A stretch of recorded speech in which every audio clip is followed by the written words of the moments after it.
श्री हरि। सास बहू की लड़ाई मिटाने वाला विलक्षण तावीज। एक महात्मा थे।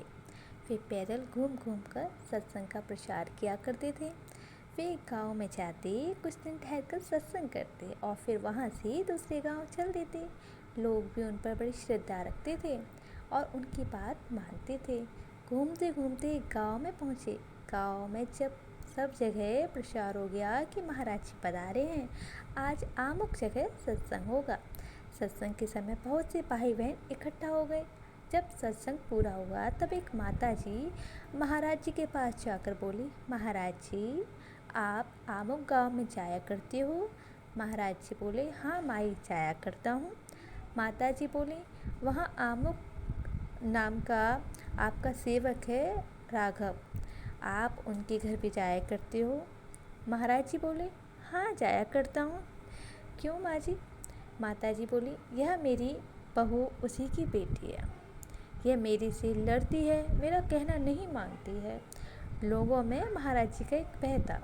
कोई गड़बड़ी होती तो कहते कि हम महाराज जी से कह देंगे।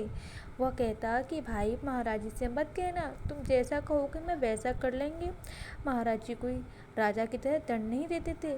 वे बड़े प्रेम से कहते कि भाई तुम ऐसा क्यों करते हो।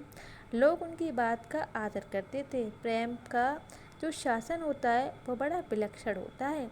राजा का शासन तो राजसी तामसी होता है, बस संतों का शासन सात्विक होता है। महाराज जी ने उस माता को बहू को बुलाया और उनसे कहा कि बेटी तू सास से क्यों लड़ती है? महाराज जी ने कहा ऐसा। उसकी आंखों से झरझर आंसू बहने लग गए। तब वह छोटी बच्ची थी, तब वह महाराज जी के सामने खेला करती थी। अब वह बड़ी हो गई है, विवाह हो गया तो ससुराल में आ गई। उसके मन में महाराज जी के प्रति बाप दादा की तरह पूज्य भाव था। अब उसने महाराज जी के सामने अपनी शिकायत सुनी तो वह घबरा गई और रोने लग गई। महाराज जी ने आश्वासन दिया तो वह बोली, महाराज जी मैंने कोई कसूर तो नहीं किया, मैं सास को दुख नहीं देती हूँ, फिर भी उनको मेरा काम पसंद नहीं आता।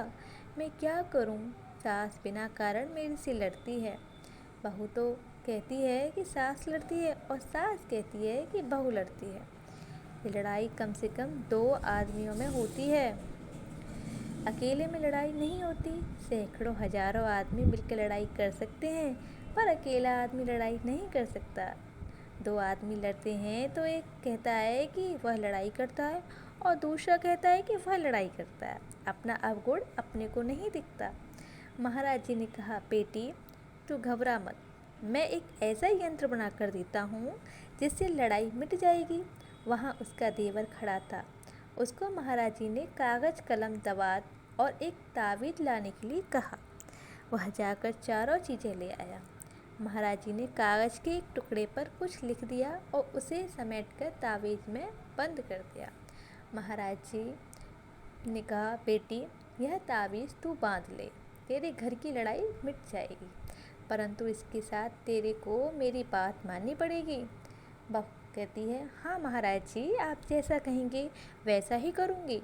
महाराज जी कहते हैं 2 बातें हैं, एक तो सास कोई बात कहे तो सामने मत बोलना और दूसरा सास जो काम कहे चट उठ कर देना। इन 2 बातों को तू पालन कर लेगी तो यह यंत्र सिद्ध हो जाएगा। बहू, महाराज जी कितना दिन करना पड़ेगा ये सब काम? महाराज जी ने कहा, कम से कम 12 महीने पालन कर लिया तो सब काम ठीक हो जाएगा, पर बीच में कभी भूल हो गई तो उसी दिन से फिर 12 महीने गिनने जाएंगे। इससे पहले जो कुछ दिन बीते हैं वे गिनती में नहीं आएंगे। बहू ने कहा, ठीक है आप जैसा कहते हैं वैसा ही करूँगी। बहू ने तावीज़ लेकर बांध लिया। महाराज जी ने 4-5 दिन और सत्संग किया, फिर दूसरे गांव में चले गए।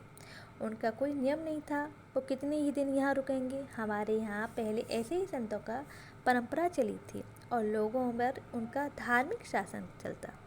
उनके शासन से लोग प्रभावित होते थे। लोग उन संतों को बड़े पूज्य भाव से देखते थे और उनकी आज्ञा का पालन करते थे, जिससे गांव में बड़ी शांति रहती थी। बहू महाराज जी के बताए नियमों का पालन करने लगे। सास कोई काम कहती तो वह झट हाथ जोड़कर हाजिर हो जाती और सामने नहीं बोलती। सास ने मन में विचार किया, महाराज जी का यंत्र बड़ा विलक्षण है। देखो, एक दिन में ही बहू सुधर गई, घर में बड़ी शांति हो गई, घर वाले भी सब राजी हो गए, सास बहू आपस में प्रेम से रहने लगे। बहू आज्ञा माने तो वह सास को बेटी से भी अधिक प्यारी लगती है, क्योंकि बेटी तो थोड़े दिन घर पर रहती है, फिर से अपने घर चली जाती हैं, पर बहू तो सदा ही पास में रहती है। खटपट तो तब होती है जब वह सास के सामने बोल दे और उसका कहना नहीं करे। कुछ दिनों बाद महाराज जी फिर आए तो उन्होंने पूछा, माता जी ठीक है ना? वह बोली, महाराज जी आपकी कृपा से बहुत ठीक है। बहू सुधर गई। बहू से पूछा तो बोली, महाराज जी एक दिन मेरे से गलती हो गई, मैं सास के सामने बोल गई। महाराज जी ने कहा, बेटी उसी दिन से 12 महीने गिन जाएंगे, पहले वाले दिन गिनती में नहीं आएंगे। एकादशी के दिन अन्न का दाना भी खा लें तो व्रत भंग हो जाता है ना। बहू बोली, ठीक है महाराज जी, अब मैं ध्यान रखूंगी। इस तरह 1.5-2 वर्षों में उसके 12 महीने पूरे हो गए। सास बहू में परस्पर बड़ा प्रेम हो गया। 2-2.5 वर्ष बीतने पर महाराज जी फिर उस गांव में आए और उससे बोले कि एक दिन अब तुम्हारे घर भिक्षा करेंगे। वे बहुत राजी हुए। महाराज जी बड़े त्यागी संत थे। वे 2-4 घरों में भिक्षा लेकर खाते थे। कपड़े फट जाते तो कोई ज़्यादा आग्रह करता तो कपड़े लेते थे। रुपयों पैसा का कोई काम ही नहीं था। जब वे उसके घर भिक्षा के लिए गए तो बहुत से लोग इकट्ठा हो गए। महाराज जी आए हैं, सत्संग सुनाएंगे। महाराज जी ने भिक्षा की और सत्संग सुनाया। फिर कहा कि दूसरों के घरों के जो लोग आए हैं उनको भेज दो, केवल आपके घर वाले ही रहें। आपसे एक बात कहनी है। घर वालों ने हाथ जोड़कर सबसे कह दिया, भाई अब सत्संग हो गया, अब आप लोग जाओ। सब लोग चले गए। घर वाले महाराज जी के पास आकर बैठ गए। महाराज जी बोले कि मैंने जो तावीज़ बना कर दी उसको लाओ। उन्होंने तावीज़ लाकर महाराज जी के सामने रख दी।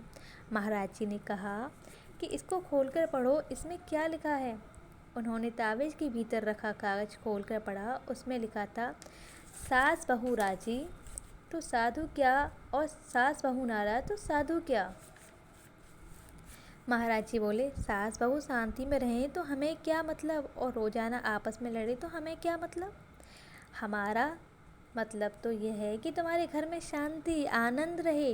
यह शक्ति यंत्र में नहीं, यह शक्ति इस बात में है कि सामने न बोलें और जैसा कहें वैसा कर दें। देखो, तुम्हारा कोई जंतर मंतर की बात कहे कि हमें देवता सिद्ध है, हम तुम्हारे को ऐसा कर देंगे वैसा कर देंगे, तो डरना नहीं। इसलिए तुमको यंत्र खोल कर दिखाया है। जंत्र मंत्र को मैं नहीं मानता, परंतु तुम्हारे को मेरी बात पर विश्वास हो जाए इसलिए यंत्र बना कर दिया। बड़ों के सामने बोलना नहीं और उनकी आज्ञा का पालन करना, इन दो बातों का घर के सभी लोग पालन करें तो आपके लोक और परलोक दोनों सुधर जाएंगे। कभी सास कोई ऐसा काम करने को कह दे जिससे आगे नुकसान दिखता हो तो हाथ जोड़कर खड़ी हो जाए। वह पूछे कि खड़ी क्यों है, तो कहे, आपका काम तो मैं कर दूंगी पर इससे बिगड़ जाएगा। वह कहे कि नहीं नहीं, यह काम करना है तो वैसा कर दे। अगर काम बिगड़ जाए तो सेखी ना बघारे कि देखो मैंने तो पहले ही कह दिया था, पर आपने माना ही नहीं। प्रत्युक्त बड़ी नम्रता, सरलता, निर्भावनता रखे। महाराज जी की इस बात का सब पर बड़ा असर पड़ा।